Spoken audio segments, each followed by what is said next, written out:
Henry just saw something that could destroy everything in the Netherworld. But what if I told you that human blood doesn't just make demons hungry, but actually reveals their true desires and explains Iruma's entire journey in the story so far? The series is just getting darker and darker, especially with the last chapter teasing that Marise might be tortured for her blood and its powers because it can power up demons like Super Saiyans.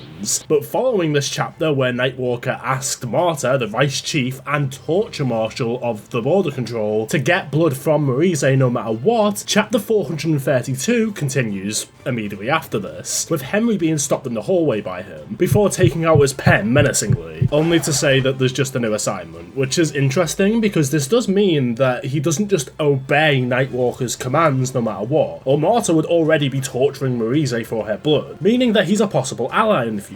Given that he's Henry's superior and that we've never seen him before, what if he does help him and Marise, causing him to take the blame for her escaping back to Earth, and Henry got off scot-free? Anyway, Henry invites Marise to a picnic while she wears the perfume and changes her hair colour to match what we saw previously. They go to the field of flowers that we also saw in that chapter, and Henry gives Marise the bouquet of snacks he made, which she obviously loves. He's very honest about it, saying that he did get help from two friends, only for Marise to actually be happy about this and wants to meet them one day. But remember that within the Netherworld, the word friend doesn't even exist. There's not even an equivalent word because Iruma experienced something similar with Az and Clara, and just all of the misfits in general. They had no idea what the hell it meant. Humans can introduce entire new concepts to demons. They make them better people, and not monsters succumbing to their worst desires. Remember when Iruma saved that kid in the water theme park? It was seen as insane, and demons are inherently selfish creatures, but the misfits helped them anyway, meaning that Iruma does have the power to bring out a demon's true nature, not just their dark desires. However, Marise explains what friends are in a similar way to Iruma, but when Henry asks if she has any friends, well, she can't even remember. Remember that she has zero memories, and this has got to be crushing. Imagine having the emotions and intelligence of a human to understand what's going on, but you can't remember anything. People and connections form the type of person you are, so losing that? I can't even imagine. Henry keeps pressing though until he says that she always looks lonely, which, yeah, she's locked up with like zero communication, but she occasionally looks sad. Henry tells her that she doesn't have to hide her pain, she can cry whenever she wants, which makes her finally burst into tears. So finally she can unwind because she's just comfortable around Henry, who apologises for keeping her there, making her feel so unsafe. I mean, she did just find out that she's being held captive by demons, so of course she's going to be all over the place. He's a total chad about it, telling Marise that she can get angry at him too, but she doesn't blame him for anything.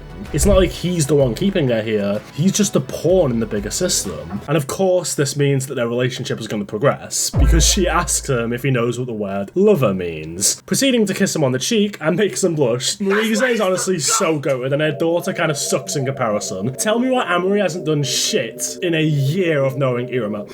Anyway, she slips and grazes herself in embarrassment because she only meant to kiss his cheek, but she came very close to kissing his lips. But when Henry goes to check on her, he sees the wound and he completely loses it. But what the hell does this look even mean? Well, I have my own theory. There's two ideas in the community right now. Either that human blood can either make you completely lose yourself to lust, or a more basic option is that you're overcome with pure rage and want to eat said human. Now, if what was said last chapter was true, then the first theory is definitely possible, because it was stated that humans tempt demons. Maybe this more meant human blood does, but my theory in my last video was that it's actually a myth that this is the case, and it's more in place to protect humans from being eaten. But if it is the first, which I'm not gonna lie, it could be possible, I've been wrong before, when Iruma's scent washed off, the demons wanted to eat him, but you can make the argument that scent and blood are different. This is a lot more of a basic option, but it could be true. I mean, Sullivan has been constantly protecting Iruma, and we have heard the songs about eating humans in Babylus, that they only exist to be their food. But yeah, we don't buy this one too much, but the second does make a bit more sense to me, that humans can make demons lust and go crazy because of it. And if this is the case, then it would be huge for Iruma x Amory, because as some people in my comments said, when Iruma's scent washed off, when he was on his date with Amory and the demon wanted to devour him, Amory didn't seem to be affected in the slightest. They continued their date and he was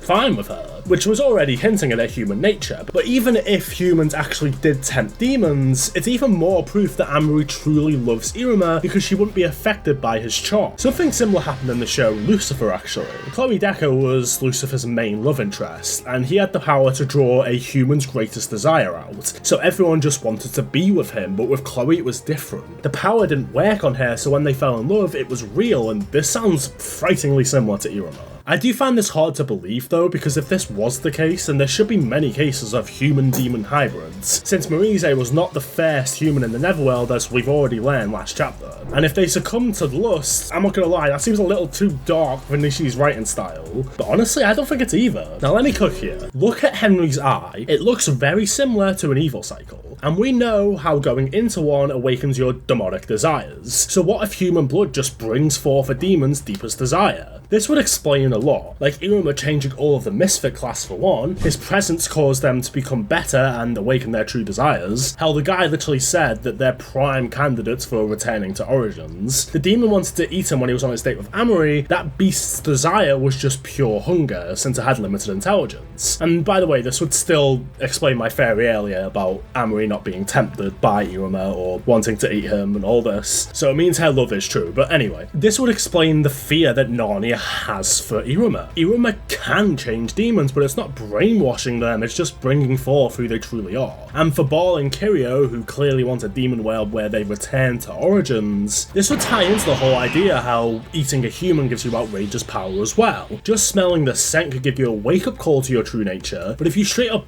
eat a human, your darkest desires awaken purely because you're literally eating someone, so it goes into overdrive, and only evil demons would do this. So depending on the demon, this could be good or bad. In Henry's case, his pure love for Marise will come out, like we saw when he couldn't stop himself from confessing. That was real love, not just some temptation, and his biggest desire right now will be to protect her, so he could lose his shit just from seeing her slightly injured. There is the last fairy, which I don't even want to consider, and then it's nothing, and Henry's just kind of worried, and Nishi's trolling us. We've seen this before.